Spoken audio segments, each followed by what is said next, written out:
Hello students, welcome back to the channel. तो हमने sequence series के पूरे लेक्चर्स कंप्लीट कर लिए हैं। सारी थियोरी बहुत डिटेल में एकदम बेसिक से लेके एडवांस तक की है।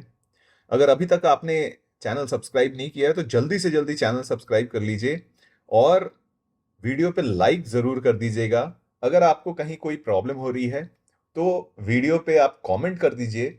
उस प्रॉब्लम को लेके हम लोग आगे उस पर वीडियो बना देंगे। कुछ स्टूडेंट्स के स्पेशल रिक्वेस्ट पे कि सीक्वेंस एंड सीरीज का प्रीवियस ईयर क्वेश्चन भी हमें अगर मिल जाए तो सीक्वेंस एंड सीरीज की पूरी तैयारी कंप्लीट हो जाएगी।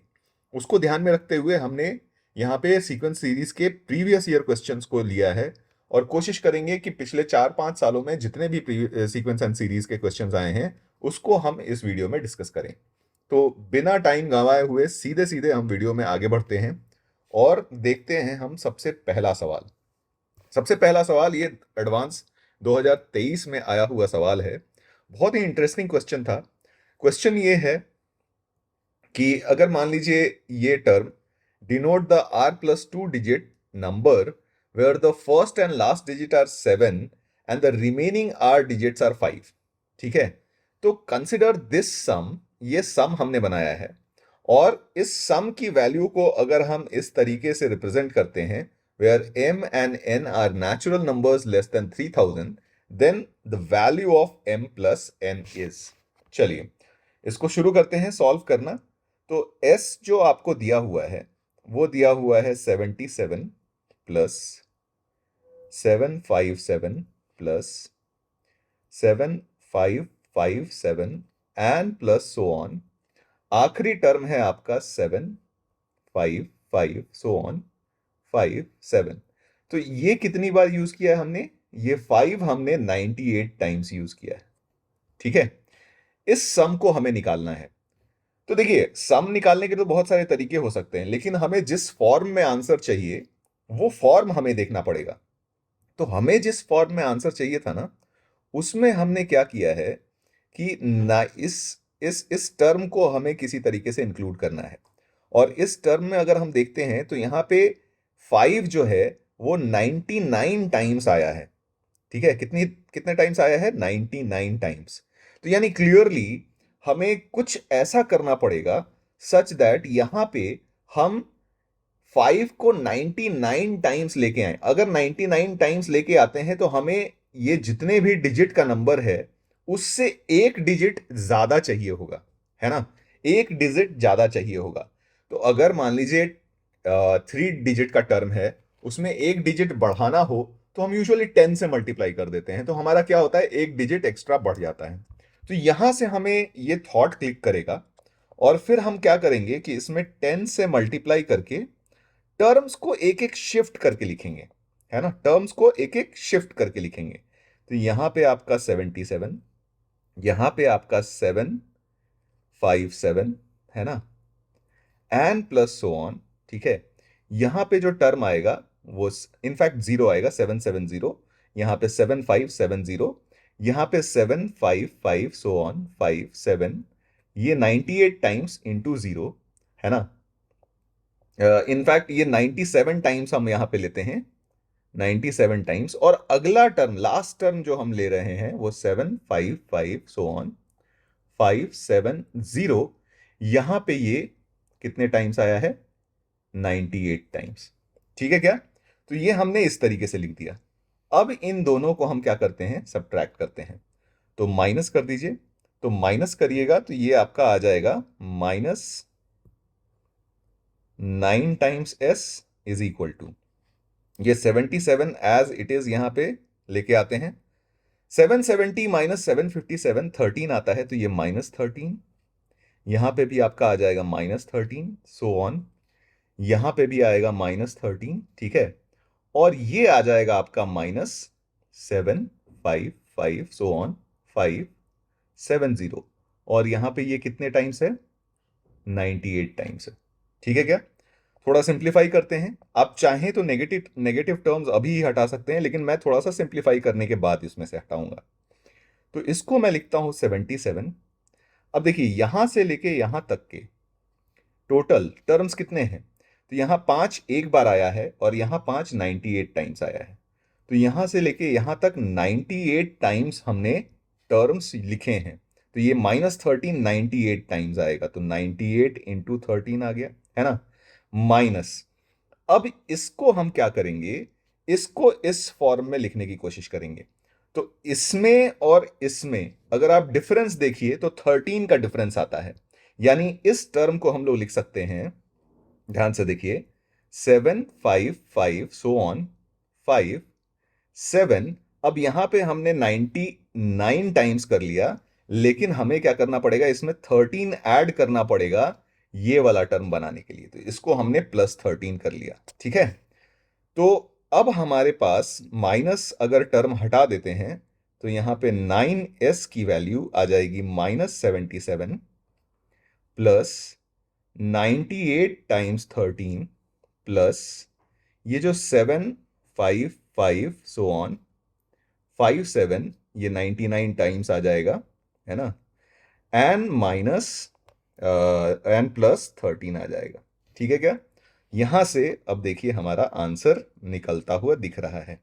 तो ये अपना टर्म आ जाएगा 7 5 5 सो ऑन 5 7, ये कितने टाइम्स आ गया, 99 टाइम्स, है ना, प्लस ये आ जाएगा 99 इंटू 13 -77 अपॉन 9, ठीक है क्या।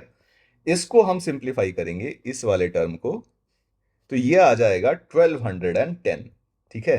तो ये अपना आ गया 7 5 5 सो ऑन 5 7 प्लस 1210 अपॉन 9, ठीक है। तो ये अपने जिस फॉर्म में हमें चाहिए था वो एग्जैक्टली उस फॉर्म में आ चुका है। तो अगर हम आंसर से कंपेयर करें तो हमारा आंसर में m की जो वैल्यू आ जाएगी वो 1210 आ जाएगी, और n की जो वैल्यू आ जाएगी वो 9। तो देयरफॉर m प्लस n की जो वैल्यू हो जाएगी 1219। तो ये हो गया हमारा आंसर, ठीक है। बड़ा इंटरेस्टिंग सा सवाल था। अप्रोच ऑलमोस्ट जीपी का सम हम लोग जिस तरीके से निकालते थे उसी तरीके से है, बस यहाँ पे कॉमन रेशियो हमें थोड़ा सा आइडेंटिफाई करना था। एग्जैक्ट जीपी तो दिख नहीं रहा है ना। तो यहाँ पे हमें कॉमन रेशियो के बदले में कुछ ऐसा टर्म मल्टीप्लाई करना था जिससे हमें एक डिजिट बढ़ जाए जो लास्ट डिजिट हमें दिया हुआ था। तो यहीं पे आपका मेन अप्रोच था इस क्वेश्चन को सॉल्व करने का, ठीक है। चलिए अगला सवाल देखते हैं। नेक्स्ट क्वेश्चन है कि let L1 L2 so on to L100 be consecutive terms of an arithmetic progression with common difference D1, ठीक है, और W1 W2 so on to W100 be consecutive terms of another arithmetic progression with common difference D2। यानी ये आपके पास AP में है with common difference D1, ये आपके पास AP में है with common difference D2। Question में हमें दिया हुआ है कि D1 into D2 is equal to 10, ठीक है। अब I is equal to 1 to 100 हमें दिया हुआ है, और let RI be a rectangle with length LI and width WI, ठीक है, एंड एरिया AI, ठीक है। और हमें ये दिया हुआ है कि A51 minus A50 is equal to 1000, then the value of A100 minus A90 ये क्या होगा। तो सबसे पहले तो AI अगर हम लिखते हैं तो area of rectangle with length LI and width WI है, तो ये आपके पास LI इंटू WI आ जाता है, ठीक है। अब क्वेश्चन में जो इंफॉर्मेशन दिया हुआ है उसको यूज करते हैं। तो हमारे पास दिया हुआ है A51 माइनस A50, ठीक है, इज इक्वल टू 1000, ठीक है। A51 हो गया हमारा L51 into W51 minus L50 into W50, ठीक है, और ये इज इक्वल टू 1000 दिया हुआ है। अब सिंस L और W दोनों ही AP में है ना, तो L51 को हम लोग L50 प्लस D1 लिख सकते हैं, और W51 को W50 प्लस D2 लिख सकते हैं, और minus L50 into W50 is equal to 1000, ठीक है। यहां से सिंप्लीफाई करेंगे तो L50 into W50 cancel out हो जाएगा, आपके पास बचेगा L50 into D2 plus W50 into D1 and plus D1 D2 की वैल्यू 10 दी हुई है, तो 10 इज इक्वल टू 1000। तो यहां से आपके पास L50 into D2 plus W50 into D1, इसकी वैल्यू 990 आ गई। ठीक है, तो ये इंफॉर्मेशन हमारे पास मिल गया। अब हमें वैल्यू किसकी निकालनी थी? तो A100 माइनस A90 की। तो A100 माइनस A90, यानी कहने का मतलब कि L100 into W100 minus L90 into W90। ठीक है, अब L100 को हम लोग लिख सकते हैं L90 प्लस 10D1, है ना, और W100 को लिख सकते हैं W90, ठीक है, W90 एन प्लस 10D2, है ना, माइनस L90 इंटू W90। अब यहां से सिंप्लीफाई करेंगे तो L90 into W90 cancel out हो जाएगा, तो यहां पे बचेगा 10 times of L90 into D2 plus W90 into D1 and plus 100 times of D1 D2। ठीक है क्या? अब प्रॉब्लम यह है कि L90 into D2, W90 into D1, इसकी वैल्यू नहीं पता है, लेकिन हमें L50 इंटू D2 और W50 इंटू D1 पता है। तो हम क्या करेंगे, L90 को L50 के टर्म्स में लिखेंगे। तो ये हो गया L50 plus 40 times D1 into D2, है ना, एक ब्रैकेट बड़ा इधर कर लेते हैं, and into D2 plus W90 आपका हो जाएगा W50 plus 40 times D2 into D1, है ना, और प्लस D1 D2 की वैल्यू 10 पता थी, तो ये 1000 हो गया। ठीक है, अब सिंपली हम क्या करेंगे, इसको सिंप्लीफाई करेंगे तो 10 टाइम्स ऑफ, ध्यान से देखिए, ये बन जाएगा L50 into D2 plus W50 into D1। तो L50 D2 plus W50 D1। ठीक है, ये आ गया, N plus 80 times of D1 D2। अब यहां पे एन प्लस 1000। अब यहां पे सारी वैल्यूज अब हमें पता हो गई। ठीक है, तो ये बन जाएगा आपका, इसकी वैल्यू हमें 990 पता थी, तो ये बन जाएगा 10 इंटू 990 प्लस 800, है ना, एंड प्लस 1000। ठीक है क्या? फाइनली आंसर देखिए कितना हो जाएगा, 990 प्लस 800 आपका 1790 बन जाएगा। तो ये 17,900 एंड प्लस 1000, तो ये बन जाएगा 18,900। तो this will be your answer. ठीक है, तो यहां पे भी ज्यादा ऐसा कुछ बहुत दिमाग लगाने वाली बात तो नहीं थी, नॉर्मल एपी का एप्लीकेशन था। ठीक है, चलिए अगला सवाल देखते हैं। तो नेक्स्ट क्वेश्चन है हमारे पास, late A1 A2 so on to AN be an arithmetic progression, जहां पे हमें फर्स्ट टर्म दिया हुआ है 7 and common difference is 8। T1 T2 T3 be such that T1 is equal to 3 दिया हुआ है, and T of n plus 1 minus Tn is equal to An दिया हुआ है for all n greater than equal to 1। तो हमें निकालना है T20 की वैल्यू क्या होगी, T30 की वैल्यू क्या होगी, और summation k is equal to 1 to 20 Tk और summation k is equal to 1 to 30 Tk, इसकी वैल्यू क्या होगी। यानी इन सब के पीछे अगर हम देखें तो सबसे पहला काम तो हमें यह देखना पड़ेगा कि Tn हम निकाल लें। ठीक है, तो हमारे पास एक रिलेशन दिया हुआ है कि T of n plus 1 minus Tn is equal to An दिया हुआ है। ठीक है, n greater than equal to 1 के लिए, तो n इज इक्वल टू 1 के लिए आप लीजिएगा, तो ये T2 minus T1 is equal to A1 आ जाएगा। n इज इक्वल टू 2 के लीजिएगा तो T3 minus T2 is equal to A2 आ जाएगा, है ना। n इज इक्वल टू 3 के लिए लीजिएगा तो T4 minus T3 is equal to A3 आ जाएगा, सो ऑन। मैं n is equal to n minus 1 के लिए लेता हूं, तो यहां पे Tn minus T of n minus 1 is equal to A of n minus 1 हो जाएगा। इन सबको अगर हम ऐड करें, इन सबको अगर हम ऐड करें तो यहां से देखिएगा ये टर्म इस तरीके से टर्म कैंसिल आउट होके यहां पे बचेगा सिर्फ आपके पास Tn - T1। ठीक है क्या? और इसकी वैल्यू हो जाएगी A1 plus A2 plus so on, कहां तक? A of n-1। अब ये A1 A2 A3 ये सारे तो AP में हैं, जिसका फर्स्ट टर्म है 7 और कॉमन डिफरेंस है 8। तो ये तो उस AP के n-1 टर्म्स का सम है। तो इसका हो जाएगा value n-1/2 number of terms divided by 2 twice into first term that is 7 and plus number of terms -1 into common difference. ठीक है, तो ये वैल्यू आ जाएगी। तो यहां से Tn जो आया वो T1 3 दिया हुआ था, तो 3 प्लस, है ना? इसमें से हम क्या करते हैं, ये टू और इधर से 2 कॉमन करके कैंसिल आउट कर देते हैं।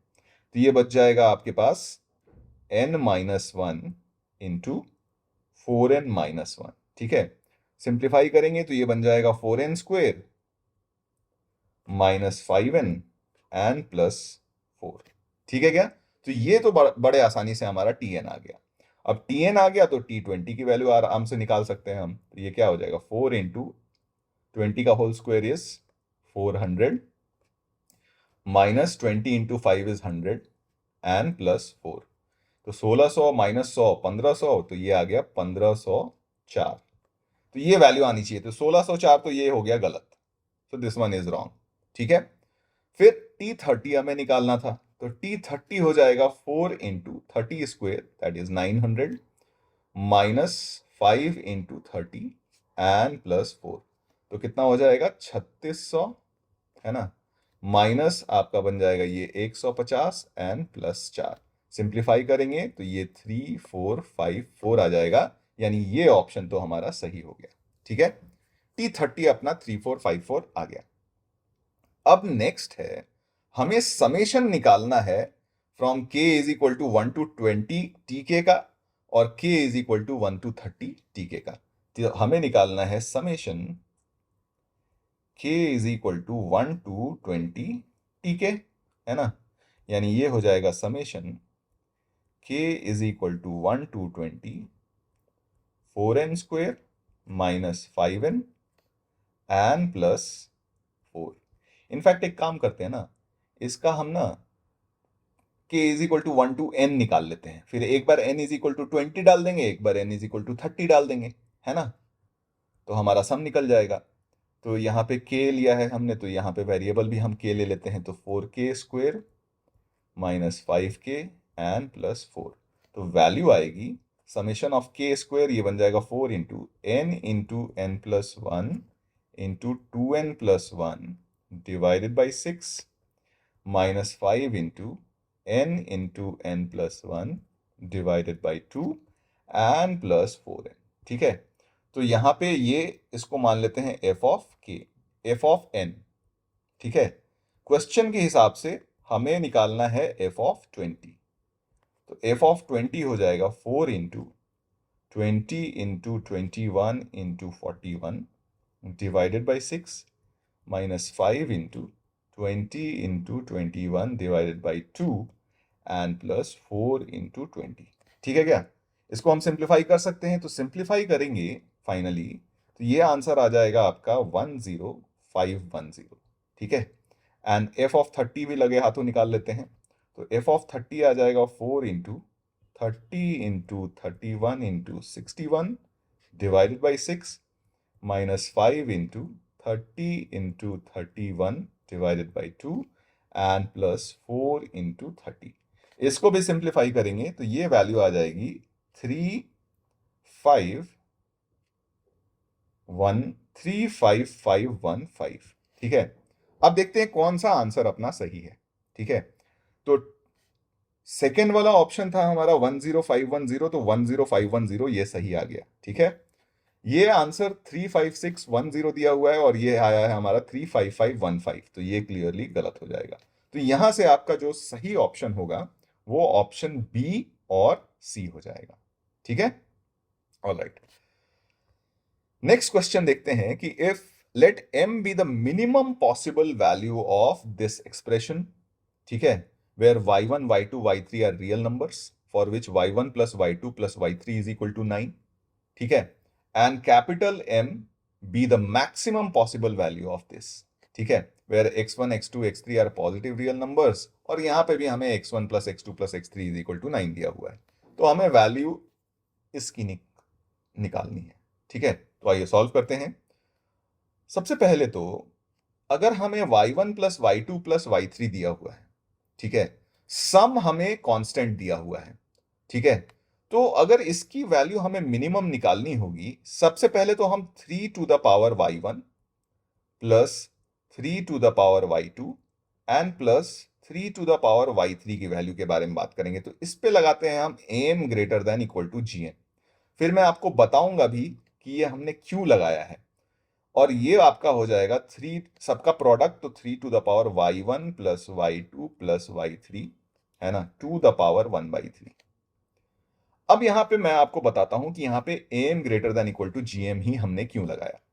क्योंकि यहां पे हमें दिख रहा है कि ये सारे टर्म्स सम के फॉर्म में दिए हुए हैं, लेकिन जब हम इनका प्रोडक्ट लेते हैं तो प्रोडक्ट हमारा कांस्टेंट आ जाता है, क्योंकि y1 plus y2 plus y3 हमारा कांस्टेंट दिया हुआ है, ठीक है।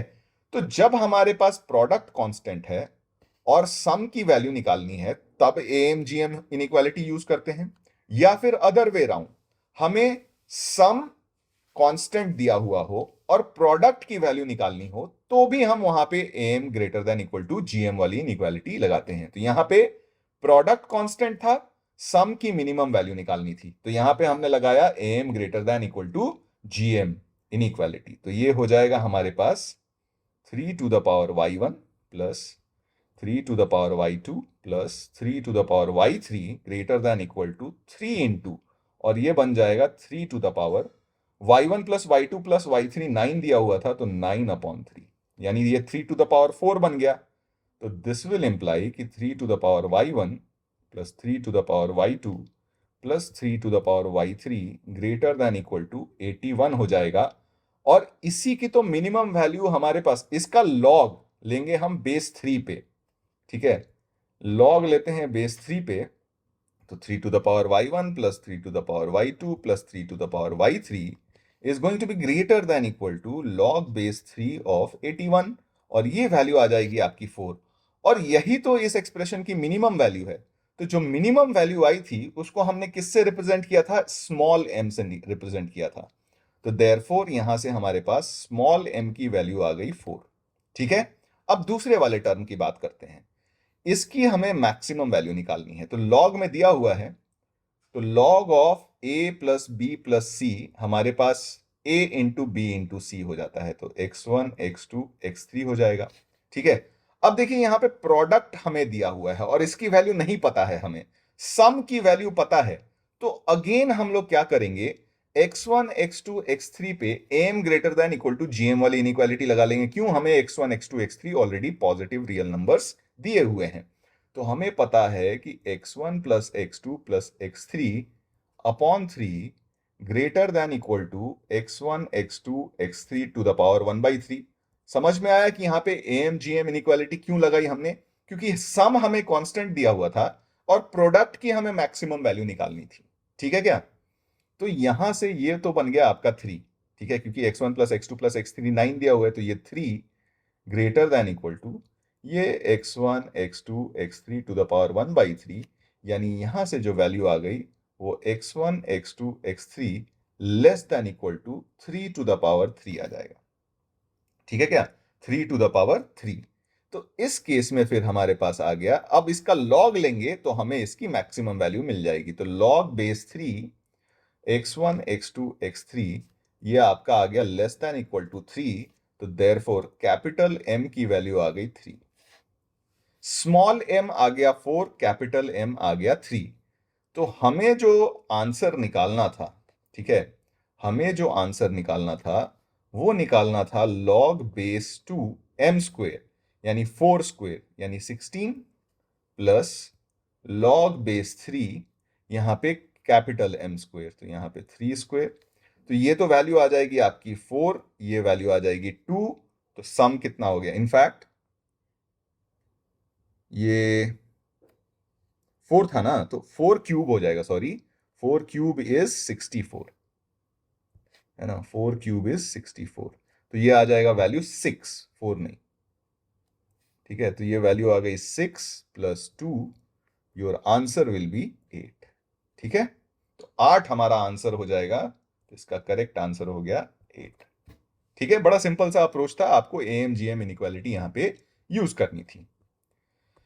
चलिए अगला सवाल देखते हैं। Let a1 a2 so on be sequence of positive integers in arithmetic progression with common difference 2। तो यहां पे हमें दिया हुआ है कि ये आपका AP है और सारे पॉजिटिव इंटीजर्स हैं और इसका कॉमन डिफरेंस हमें 2 दिया हुआ है। b1 b2 so on be a sequence of positive integers in geometric progression with common ratio 2, ठीक है।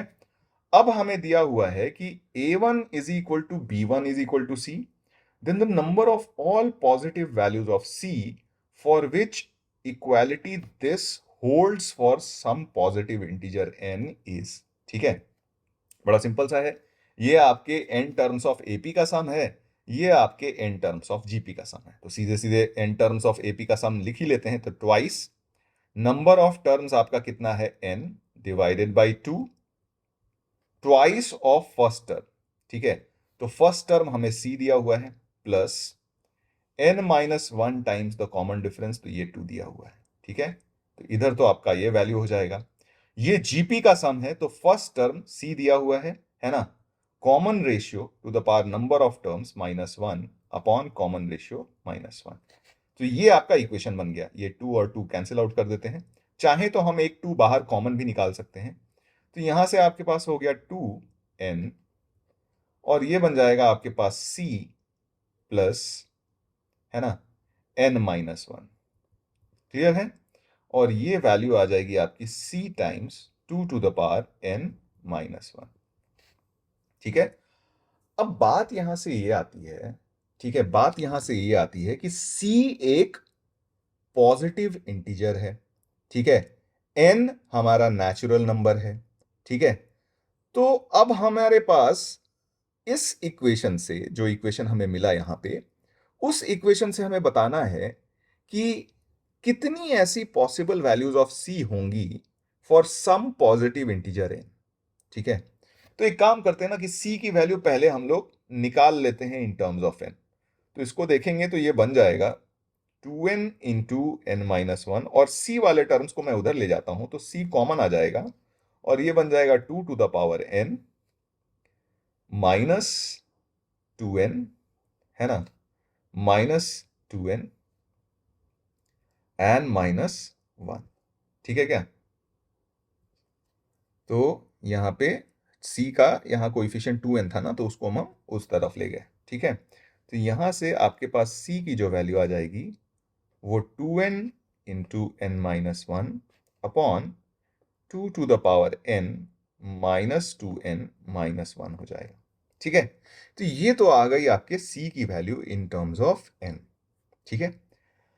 अब बात यहां से ये है कि हमारे पास इक्वेशन तो एक ही है और वेरिएबल दो हैं, c और n, लेकिन हमें यह पता है कि c भी आपका पॉजिटिव इंटीजर आएगा और n भी आपका पॉजिटिव इंटीजर आएगा, ठीक है। अब तरीका ये है कि यहां से अब हमारे पास सिंस और दूसरा कोई इक्वेशन आ नहीं रहा, ठीक है, तो हम कोशिश ये करेंगे कि n की ऐसी कौन कौन सी पॉसिबल वैल्यूज हो सकती हैं। तो हमें पता है n नेचुरल नंबर है, n 1 हो सकता है, 2 हो सकता है, 3 हो सकता है and so on. n is equal to 1 के लिए तो हमें साफ साफ दिख रहा है न्यूमरेटर हमारा 0 है, तो n इज इक्वल टू 1 के ऊपर तो हम बात भी नहीं करेंगे। n इज इक्वल टू 2 से शुरू करते हैं, तो अब यहां से हमारा हिट एंड ट्रायल शुरू होगा। तो n इज इक्वल टू 2 के लिए अगर हम देखते हैं तो ये वैल्यू आ जाएगी c की 4 इंटू 1 अपॉन 4 माइनस 4 माइनस 1, तो ये तो लेस देन 0 आ गया, तो ये तो रिजेक्ट हो गया, n is equal to 2 is rejected. n is equal to 3 के लिए देखते हैं तो c की वैल्यू आ जाएगी ये 2n that is 6 into 2 upon, ये बन जाएगा 2 to the power n is 8 minus 6 minus 1, तो ये वैल्यू आ जाती है 12 विच इज एक्सेप्टेबल। तो n इज इक्वल टू 3 तो हमारा एक्सेप्टेबल हो गया। n इज इक्वल टू 4 देखते हैं तो यहां से c की जो वैल्यू आएगी वो 8 इंटू 3 अपॉन 16 माइनस 8 माइनस 1, ठीक है। तो नीचे आ गया 7 और ऊपर आ गया 24, तो ये तो आपका इंटीजर आएगा ही नहीं, यानी ये तो गलत हो गया। n इज इक्वल टू 5 के लिए देखते हैं, तो ये बन जाएगा 10, c की वैल्यू 10 इंटू 4 अपॉन, ये बन जाएगा 32 माइनस 10 माइनस 1। तो सिंप्लीफाई करें तो ये 40 अपॉन कितना आ जाता है, 40 अपॉन 21। तो ये भी अपना रिजेक्ट हो जाएगा, है ना। n इज इक्वल टू 6 के लिए अगर देखिएगा, तो ये बन जाएगा आपके पास 12 इंटू 5 अपॉन ये 64 माइनस 12 माइनस 1। तो ये वैल्यू आपकी आ गई 60 अपॉन 53, ठीक है। ये भी नहीं आएगा। n इज इक्वल टू 7 लीजिएगा जब, तो ये देखिए बड़ा इंटरेस्टिंग सा अब सीन बनने लगेगा। तो आप भी सोच रहे होंगे कि ये कब तक करेंगे हम। ध्यान से देखिए, अगर ट्रेंड अगर आप देखिएगा इसका, तो डिनोमिनेटर जो हो रहा है वो इंक्रीज करता जा रहा है, और डिनोमिनेटर सिंस ये एक्सपोनेंशियल है, तो ये ऑब्वियसली न्यूमरेटर से ज्यादा जल्दी जल्दी बढ़ेगा। तो एक टाइम आएगा जब आपका डिनोमिनेटर न्यूमरेटर से बड़ा हो जाएगा, और उसके बाद फिर हम चेक करना बंद कर देंगे, क्योंकि अब हमारे पास इंटीजर बनने की संभावना बिल्कुल खत्म हो जाएगी। तो n इज इक्वल टू 7 वाला एक बार ट्राई कर लेते हैं। n इज इक्वल टू 7 के लिए जो c की वैल्यू आएगी वो 14 into 6 upon 2 to the power 7 हो गया 128 माइनस 14 माइनस 1। सिंप्लीफाई करिए अगर इसको, तो ये आ जाएगा 84, है ना, अपॉन यहां से ये देखिए 128 माइनस 15, तो ये 113, तो ये आपका आ गया लेस देन 0, यानी अब आगे हमें चेक करने की जरूरत नहीं है। तो इकलौता जो हमारे पास एक्सेप्टेबल कंडीशन था वो n इज इक्वल टू 3 और c इज इक्वल टू 12 आया। तो हमें निकालना था क्या, हमें निकालना था आंसर में कि number of all possible values of c, ठीक है। तो number of possible values of c कितना है, number of possible values of c is only 1, values of c is equal to 1, ठीक है, एंड दैट इज 12। तो ये आपका आंसर हो जाएगा, ठीक है। चलिए आगे बढ़ते हैं कि if alpha beta are the roots of this equation with alpha greater than beta, for all positive integers n, define an as alpha to the power n minus beta to the power n upon alpha minus beta। n greater than equal to 1 के लिए हमने लिया है, b1 is equal to 1 दिया हुआ है, bn is equal to an minus 1 plus an plus 1 दिया हुआ है। तो हमें बताना है कि कौन सा ऑप्शन यहां पे सही होगा, ठीक है।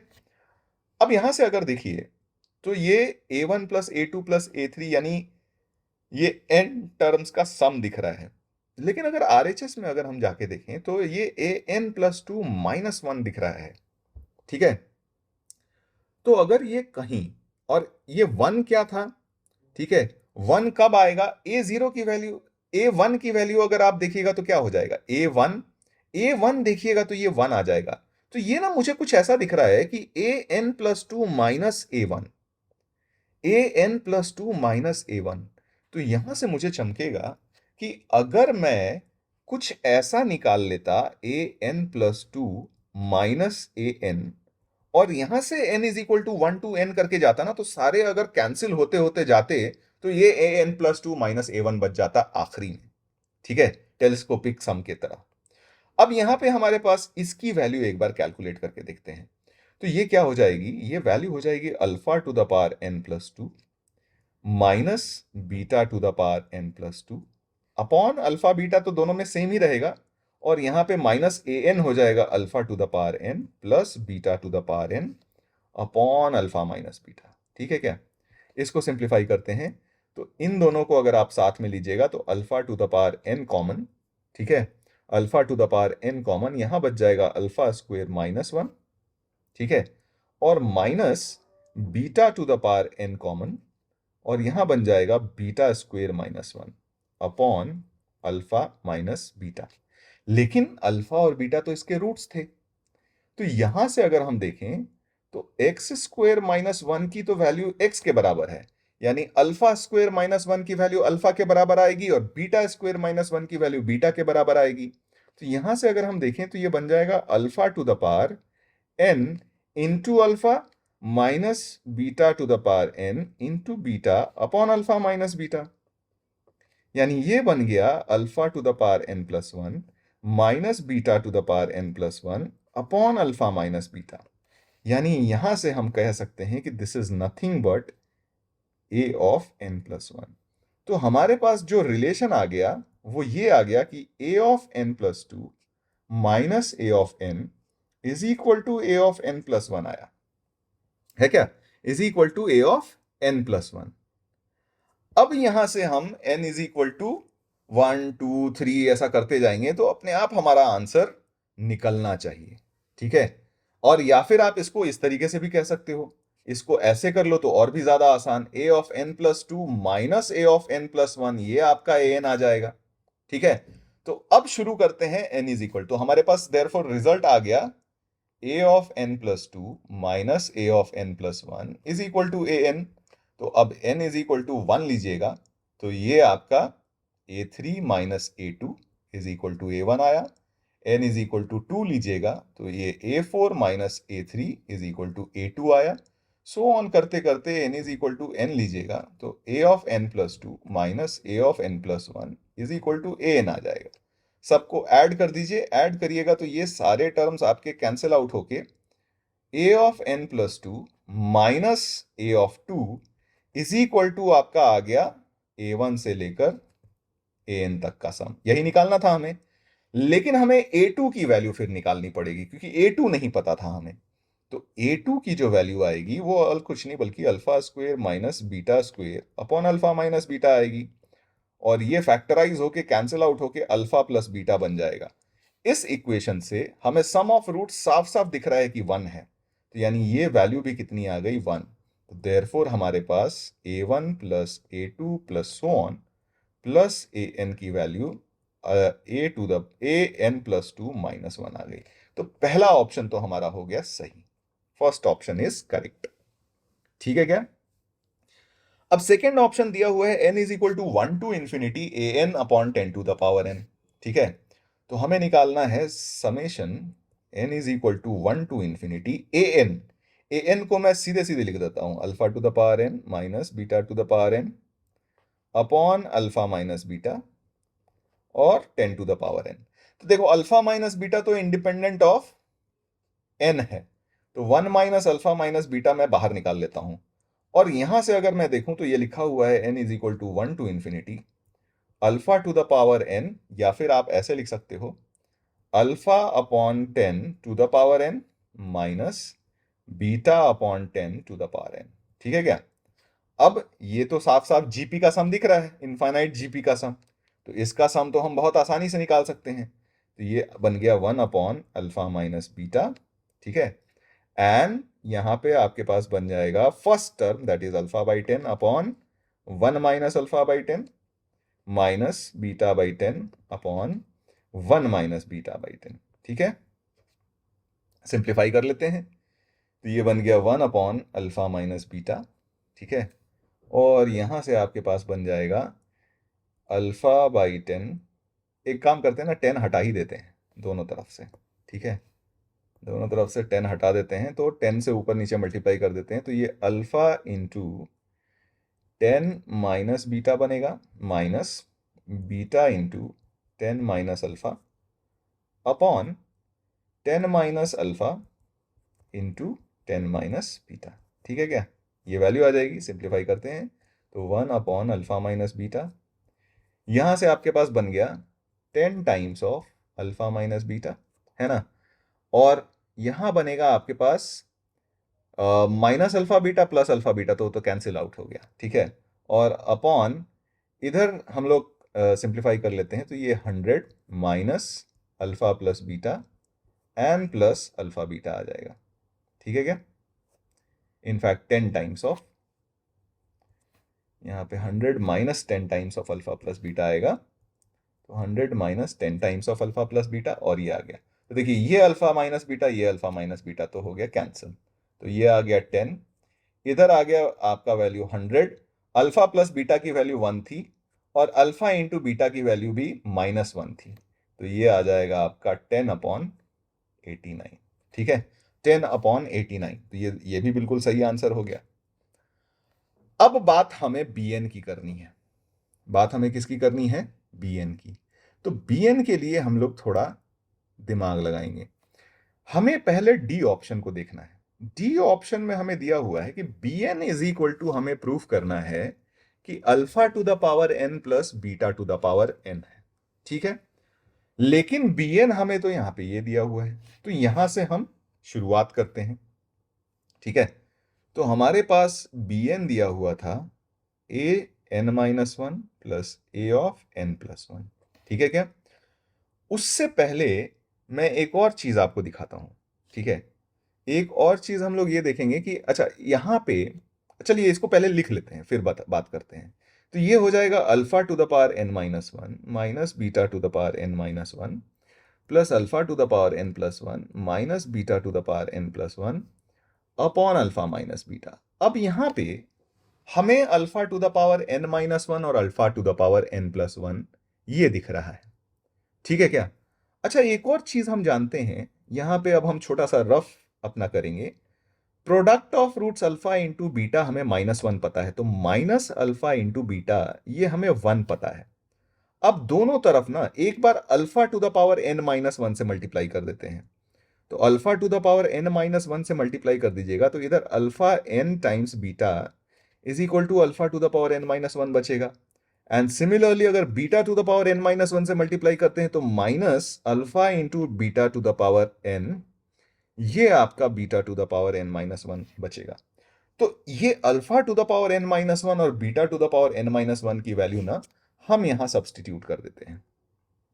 ठीक है, जब सब्सटीट्यूट करिएगा, ठीक है, जब सब्सटीट्यूट करिएगा तो ये एक्सप्रेशन आपके पास आ जाएगा bn का, ये alpha to the power n-1 के बदले में मैं लिखता हूं minus alpha to the power n times beta, beta to the power n-1 के बदले में alpha beta to the power n, and then plus alpha to the power n+1 and minus beta to the power n+1 upon alpha minus beta.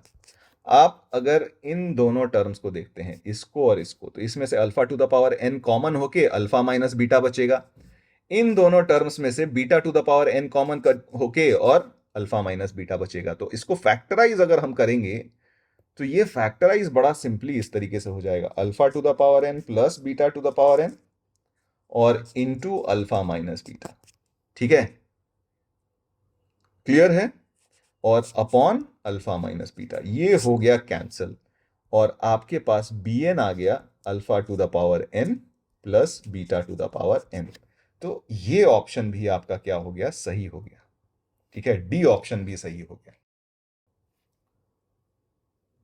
तो यहां से bn is equal to alpha to the power n plus beta to the power n आ गया और हमें निकालना है summation n is equal to 1 to infinity bn upon 10 to the power n। ठीक है, ये सी वाले ऑप्शन में हमें यही वैल्यू निकालनी है, bn upon 10 to the power n। तो इसको तो हम सिंपली लिख सकते हैं summation n is equal to 1 to infinity alpha to the power n upon 10 to the power n and plus beta to the power n upon 10 to the power n। ठीक है क्या? बस ये तो इनफाइनाइट जीपी का सम हमें बहुत आसानी से दिख रहा है। First term alpha upon 10 upon 1 minus alpha upon 10 and plus beta upon 10 1 minus beta upon 10। आप 10 से मल्टीप्लाई कर लीजिए तो ये लिखा हुआ है alpha upon 10 minus alpha and plus beta upon 10 minus beta. ठीक है क्या? सिंप्लीफाई करेंगे तो ये बन जाएगा आपके पास 10 alpha minus alpha beta and plus 10 beta minus alpha beta.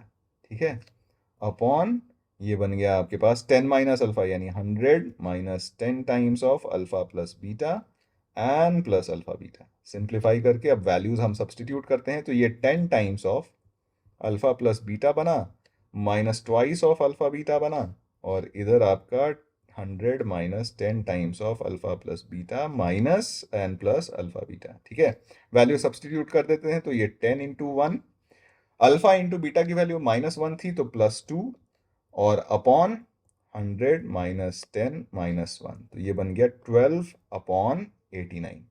लेकिन ऑप्शन में हमें दिया हुआ था 8 अपॉन 89, तो ये गलत हो जाएगा। ठीक है, तो आपके पास सही ऑप्शन हो गए ए, बी एंड डी। ठीक है, यहां पे जो इंपॉर्टेंट पार्ट था वो ये वाला पार्ट था। अगर ये आपको चमक गया तो फिर ये बहुत आसान हो जाएगा आपको आगे सॉल्व करना। ठीक है, चलिए अगला सवाल देखते हैं। लेट एपी ए कॉमा डी, ठीक है, denote the set of all the terms of an infinite arithmetic progression with first term A and common difference D. तो अगर एपी को अगर आपने इस तरीके से रिप्रेजेंट किया है तो उसका फर्स्ट टर्म ए है और कॉमन डिफरेंस डी है। ठीक है क्या? सिमिलरली आपके पास तीन एपी दिए हुए हैं।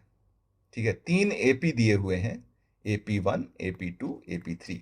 इसका फर्स्ट टर्म 1, कॉमन डिफरेंस 3, इसका फर्स्ट टर्म 2, कॉमन डिफरेंस 5, इसका फर्स्ट टर्म 3, कॉमन डिफरेंस 7। तो इन तीनों का इंटरसेक्शन निकालना। इंटरसेक्शन कहने का मतलब कि इन तीनों एपीज के जो कॉमन टर्म्स हैं वो हमें निकालने हैं, और अगर वो भी निकालेंगे तो वो एक एपी में आएगा, और उस एपी का फर्स्ट टर्म और कॉमन डिफरेंस हमें निकालना है। ठीक है, तो आइडिया बड़ा सिंपल सा है कि तीनों एपी हम लिखेंगे, देखेंगे कि पहला कॉमन टर्म कौन सा आता है, और common difference of the three APs हमें निकालना तो बड़ा आसानी से आता है कि कॉमन डिफरेंस जो हो जाएगा वो तो तीनों एपीज के कॉमन डिफरेंस का एलसीएम हो जाएगा। तो एलसीएम यानी डी की जो वैल्यू आएगी यहां से, वो एलसीएम ऑफ 3, 5 एंड 7 आ जाएगी। एंड 3, 5 एंड 7 का एलसीएम कितना हो जाता है? 105। तो डी तो भाई हमारा क्लियर है। अब बात आती है ए की वैल्यू निकालने की। तो हमारा फर्स्ट एपी जो था, ठीक है, फर्स्ट एपी जहां पे हमारा फर्स्ट टर्म 1 और कॉमन डिफरेंस 3 था, तो हम क्या करते हैं ना, लिख ही लेते हैं ना सारे टर्म, कितना ही टाइम लगेगा। ठीक है, तो फर्स्ट टर्म 1 है, कॉमन डिफरेंस 3 है, तो 1, 4, 7, 10, 13 एंड सो ऑन, इस तरीके से जाएगा। तो अभी सो ऑन नहीं लिखते हैं, देखते हैं कब तक हमें जरूरत पड़ेगी इसकी। सेकेंड एपी जो लिखा हुआ है, ये लिखा हुआ है 2,5। तो इसके जो टर्म्स आएंगे वो 2, 7, 12, 17, ठीक है, 22 एंड सो ऑन। तीसरा एपी जो लिखा हुआ है वो 3,7 वाला लिखा हुआ है, तो इसका है 3, 10, 17, ठीक है, 24, 31। तो देखिए अभी तक तो हमें तीनों एपी में कोई कॉमन टर्म नहीं दिखा है, तो ज्यादा तेजी से ये वाला एपी बढ़ रहा है, तो इसको पहले लिख लेते हैं। तो ये इसके साथ साथ टर्म्स हम ऐड करते जाएंगे, तो ये आपका बन जाएगा 38, 45, 52, 59। ठीक है, इसको फिर आगे बढ़ाते हैं थोड़ा, तो 5 ऐड करना है, तो 27, 32, 37, 42, 47, 52। ये तो कॉमन दिखता दिख रहा है 52। तो एक काम करते हैं, हम देख लेते हैं ना, आगे इसमें देखने की जरूरत नहीं है, हम बस ये देख लेंगे कि क्या 52 इस एपी का टर्म है। तो 52 is equal to first term plus n-1 into common difference that is 3। अगर n का वैल्यू यहां इंटीजर आ जाता है तो 52 कॉमन होगा, और यहां क्लियरली हमें दिख रहा है कि n इज इक्वल टू 18 आ जाएगा। तो यानी 52 is the first common term. तो देयरफॉर फर्स्ट कॉमन टर्म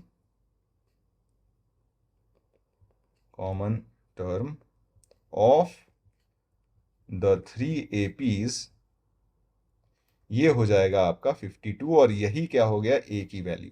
ठीक है, तो अब आपके पास ए भी निकल गया, डी भी निकल गया, तो हमें निकालना क्या था? देयरफॉर ए प्लस डी, ये हो गया आपका 52 प्लस 105 दैट इज 157। ये हो गया आपका आंसर। ठीक है क्या? ओके, नेक्स्ट सवाल देखते हैं। नेक्स्ट क्वेश्चन है, let x be the set consisting of first. यहां भी आपके पास कॉमन टर्म्स वाला ही सवाल दिख रहा है मुझे, कि x be the set of first 218 terms of the arithmetic progression, y be the set of first 218 terms of this arithmetic progression, then the number of elements in x union y। तो सबसे पहले तो आपको यह समझना है कि number of elements in x union y जो होता है वो आपका हो जाता है number of elements in x plus number of elements in y minus number of elements in x intersection y. तो number of elements in x तो क्लियर है हमें, 2018। एन ऑफ वाई में भी हमें पता है 2018। ठीक है, यानी हमें ये निकालना है कि दोनों में कॉमन कितने टर्म्स हैं। ठीक है, तो दोनों में कॉमन टर्म्स हमें निकालने हैं। ओके, तो चलिए फर्स्ट एपी जो हमें दिया हुआ है वो दिया हुआ है आपके पास 1 6 11। कुछ टर्म्स लिख लेते हैं। 5 का कॉमन डिफरेंस हमें दिख रहा है, तो 16 21 26 31 36 एंड सो ऑन। ठीक है क्या? अभी फिलहाल तक हम इतना ही रखते हैं 36 तक। AP2 आपका दिख रहा है, ये है आपका 9। 7 का कॉमन डिफरेंस हमें दिख रहा है, तो 9 16 23 30 37 44 51 58 एंड सो ऑन। ठीक है, तो अभी तक तो हमें कोई कॉमन टर्म दिखा नहीं, तो चलिए इसके कुछ और भी टर्म्स लिख लेते हैं। 5 हमें बढ़ाना है, तो ये 41 46 51 मिल गया हमें first common term. First common term क्या दिख गया? 51। ठीक है, तो अब हमारा एपी और अच्छा, इनका कॉमन डिफरेंस क्या होगा? Common difference of AP of common terms. ठीक है, एपी ऑफ कॉमन टर्म्स का कॉमन डिफरेंस क्या हो जाएगा? LCM of the two common differences.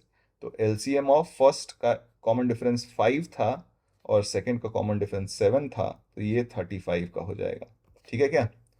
अच्छा, एक काम करते हैं ना, दोनों का आखिरी टर्म लिख लेते हैं। तो इसका आखिरी टर्म क्या आएगा? इसका आखिरी टर्म आएगा फर्स्ट टर्म इंटू n-1, तो 2017 इंटू कॉमन डिफरेंस 5 था, तो ये आ जाएगा। और इसका आखिरी टर्म आएगा आपका first term plus n-1 into common difference, तो कॉमन डिफरेंस 7 था। तो क्लियरली ये छोटा है, ये फर्स्ट एपी का जो आखिरी टर्म है ये छोटा है।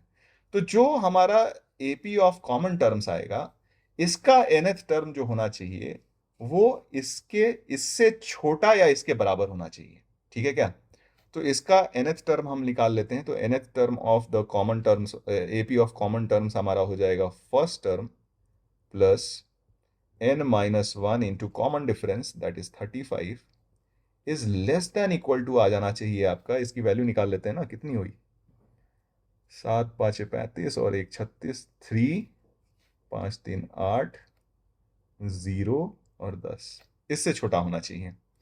तो यहां से हम n की वैल्यू निकाल लेंगे। n less than equal to हो जाएगा, इसमें से 51 माइनस कर दीजिए तो 100 आपका 85 35 आ जाएगा, है ना? 51 माइनस किया, फिर 35 आपको ऐड भी करना है, तो प्लस 35 और अपॉन 35। ठीक है, तो ये जो वैल्यू आएगी ये आ जाएगी आपकी 288.7 के आसपास। ठीक है, तो देयरफॉर क्लियरली आपके n की जो वैल्यू हो गई 288 आ गई, and this is nothing but n of x intersection y। इसकी वैल्यू को हम यहाँ सब्सटीट्यूट कर देंगे तो हमारा आंसर आ जाएगा। तो हमारा आंसर आ गया कितना? हमारा आंसर आ गया दोनों का सम, तो ये कितना हो जाएगा? 4036 माइनस 288, और ये बन जाएगा 3748, and this will be our answer. ठीक है क्या? तो 3748 is going to be your answer. ठीक है, तो ये basically AP of common terms निकालने वाला क्वेश्चन था। ठीक है, चलिए अगला सवाल देखते हैं। नेक्स्ट क्वेश्चन है कि the sides of right angle triangle are in arithmetic progression. If the triangle has area 24, then what is the length of its smallest side? तो ये तो बड़ा सिंपल सा सवाल हो गया। ठीक है, एक राइट एंगल ट्रायंगल आपको दिया हुआ है। ठीक है, तो सबसे बड़ा साइड ऑब्वियसली हाइपोटेनस आएगा। तो चलिए मैं इसको a माइनस डी, ए और a प्लस डी साइड्स ले लेता हूं। तो राइट एंगल ट्रायंगल की प्रॉपर्टी के हिसाब से आपके पास A square is equal to हो जाना चाहिए A plus D whole square minus A minus D whole square. Simplify करते हैं तो ये A square is equal to 4AD आ जाएगा, है ना। एक ए और ए कैंसिल, तो यहां से आपके पास ए इज इक्वल टू 4D आ गया। ठीक है, अब area of the triangle, area of the triangle is half base that is a minus D into height that is a, और इसकी वैल्यू आपको 24 दी हुई है। ठीक है, तो a की वैल्यू हम 4D यहां सब्सटीट्यूट कर लेते हैं, तो ये हो जाएगा 3D इंटू 4D 12D, यानी ये इफेक्टिवली हो गया 6D इज इक्वल टू 24। ठीक है, 6D स्क्वायर इनफैक्ट। तो D स्क्वायर की वैल्यू आ गई आपके पास 4, यानी D की वैल्यू आ जाएगी 2। D की वैल्यू 2 हम यहाँ पे सब्सटीट्यूट कर देंगे, तो A की वैल्यू आ जाएगी 8। तो हमें क्या निकालना था, स्मॉलेस्ट साइड। स्मॉलेस्ट साइड और कुछ नहीं बल्कि a माइनस डी है, तो ये 8 माइनस 2 इज इक्वल टू 6, ये हमारा आंसर हो गया। ये तो बहुत ही सिंपल सवाल था। चलिए अगला सवाल देखते हैं। हाँ, ये थोड़ा इंटरेस्टिंग सा सवाल है। नेक्स्ट क्वेश्चन है कि bi इज ग्रेटर देन 1। ठीक है, for i is equal to 1 to 101, और हमें दिया हुआ है कि ये सारे लॉगरिथमिक टर्म्स जो हमें दिए हुए हैं ये एपी में दिए हुए हैं। तो आपको अगर ख्याल हो कि अगर हमारे पास log of this log of this log of this ये एपी में है, तो ये b1 b2 and b of 101 GP में हो जाता है। ठीक है, तो यहां से हमारे पास मिल गया, this will imply b1 b2 so on b101, ये किस में आ जाएगा, जीपी में आ जाएगा। ठीक है, ये क्लियर हो गया। ठीक है, common difference of the logarithm आपका 2 दिया हुआ है, तो इसका कॉमन रेशियो आ जाएगा 2। ठीक है, इसका कॉमन रेशियो आ गया 2। ओके, अब दिया हुआ है a1 a2 so on are in AP. ठीक है, तो ये वाले टर्म सारे एपी में दिए हुए हैं। आपको a1 is equal to b1, यानी first term of the arithmetic progression is equal to first term of the geometric progression दिया हुआ है, और a51 is equal to b51 दिया हुआ है। तो a51 यहां से हम लेते हैं, a51 is equal to b51। तो a51 तो बड़ा सिंपल सा, first term a1 and plus n minus 1 यानी 50 टाइम्स कॉमन डिफरेंस, तो इसका कॉमन डिफरेंस हम मान लेते हैं d। ठीक है, is equal to b of 51 क्या हो जाएगा, first term into common ratio to the power number of terms minus 1। ठीक है, तो a1 इज इक्वल टू तो b1 है, तो इसको भी मैं a1 ही लिख लेता हूं। ठीक है, तो यहां से a1 plus 50d is equal to a1 into 2 to the power 50 हो जाएगा। फॉर द टाइम बिंग हम इसको इसी तरीके से रखते हैं, देखते हैं इसको किस तरीके से यूज करेंगे सॉल्व करने में क्वेश्चन को। ठीक है, अब हमें t दिया हुआ है इस जीपी के 51 टर्म्स का सम। ठीक है, तो t दिया हुआ है जीपी के 51 टर्म्स का सम, तो t की वैल्यू हो जाएगी first term of the GP into common ratio to the power number of terms minus 1 into common ratio minus 1। ठीक है, यानी ये b1 के बदले में a1 ही लिख देता हूं मैं, तो ये a1 into 2 to the power 51 minus a1 लिखा हुआ है। ठीक है, तो ये t की वैल्यू आ गई। अच्छा, s की value sum of 51 terms of AP दिया हुआ है, तो ये 51 upon 2 twice into first term plus n minus 1 into common difference. Common difference d लिया था हमने। अच्छा, अब यहां से हम देख रहे हैं कि 50d की वैल्यू हम यहां सब्स्टिट्यूट कर सकते हैं, तो 50d की जो वैल्यू आएगी वो a1 2 to the power 50 minus a1 आएगी, तो ये वैल्यू यहां सब्स्टिट्यूट कर देते हैं, तो ये बन गया 51 बाई 1 बाई 2, 51 बाई 2, और ये मैं इनफैक्ट एक काम करते हैं ना, इसको ऐसे क्यों लिखते हैं, हम सीधे a1 प्लस 50d की ही वैल्यू सब्स्टिट्यूट कर देते हैं ना, तो यहाँ a1 और एक आएगा a1 प्लस 50d, तो उसकी वैल्यू हो जाएगी a1 into 2 to the power 50। अब अगर हम यहां से ध्यान से देखें, इसको थोड़ा सा और सिंप्लीफाई करते हैं, तो ये लिखा हुआ है 51 अपॉन 2 टाइम्स a1 और प्लस a1 इंटू 2⁻50 इंटू 51/2। अब अगर आप ध्यान से देखिए तो ये जो t था वो a1 इंटू 2⁻51 से छोटा था, और ये जो s आया, अब ये तो वैल्यू आपकी 2 से तो बड़ी ही होगी ना। अगर 2 से बड़ी होगी तो ये पूरी वैल्यू a1 इंटू 2⁻51 से बड़ी हो जाएगी, यानी ये ओवरऑल वैल्यू तो आपकी a1 इंटू 2⁻51 से बड़ी है, और ये वैल्यू a1 इंटू 2⁻51 से छोटी है। तो इन दोनों को कंपेयर करते हुए क्लियरली हम लोग बोल सकते हैं कि आपका जो s होगा वो तो आपका t से बड़ा हो जाएगा। ठीक है क्या? s जो होगा वो t से बड़ा हो जाएगा। लेकिन हमें सिर्फ s और t को कंपेयर नहीं करना है, हमें तो a101 और b101 को भी कंपेयर करना है। तो a101 हमारा कितना होगा? a101 होगा वो a1 प्लस 100 टाइम्स d होगा। ठीक है क्या? और 50 टाइम्स d की वैल्यू हमने यहां से देखी थी कि 50 times d is a1 into 2⁻50 minus a1।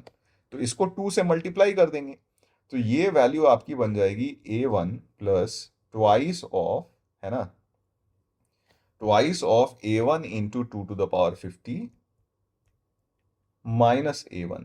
तो ये वैल्यू आपकी हो गई a1 इंटू 2⁻51 माइनस a1। ठीक है क्या? तो ये आपकी a101 की वैल्यू आई।